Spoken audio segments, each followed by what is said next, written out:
Well, it's been a violent summer in Chattanooga. There have been 26 shootings in the city limits since Memorial Day. 5 of those involved juvenile victims or suspects. Channel 3's Claudia Coco spoke with one school board member who has dedicated his life to mentoring young people. And Claudia, I'm sure he's watching this closely. Cindy, Joe Smith says anytime a juvenile is involved in one of these incidents, it's tragic, and he says schools are a part of the solution. When school starts in 2 weeks, teachers and administrators will have the tough task of addressing why some students won't be returning.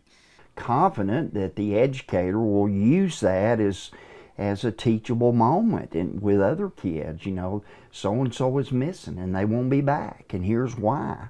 5 of Chattanooga's 26 shootings this summer have involved juvenile victims or suspects.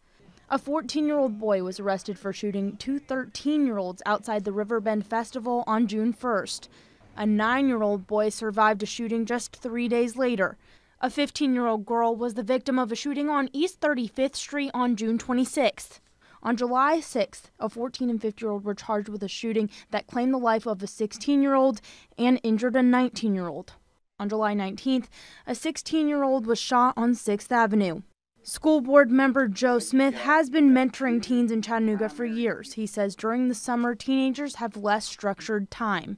When a child is at home, there's no parental supervision after school, and that's when they tend to get in trouble. He says it's up to adults to set an example. Kids don't hear what we say because they see what we do, and then their life begins to change with that consistency and that safety.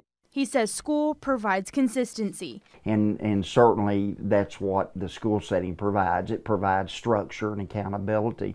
And that's why I think after school programs are so important too. Juvenile Court Judge Rob Felia says teen crime is up.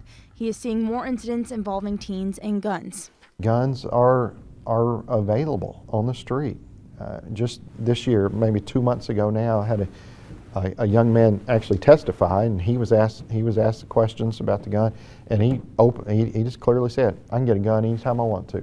I can get a gun today if I have $200. Now, if a student is charged with a felony, the student can't return to school until the student goes through the district's appeals hearing process to be reinstated. Live in the studio, Claudia Coco, Channel 3 Eyewitness News. Claudia, thank you.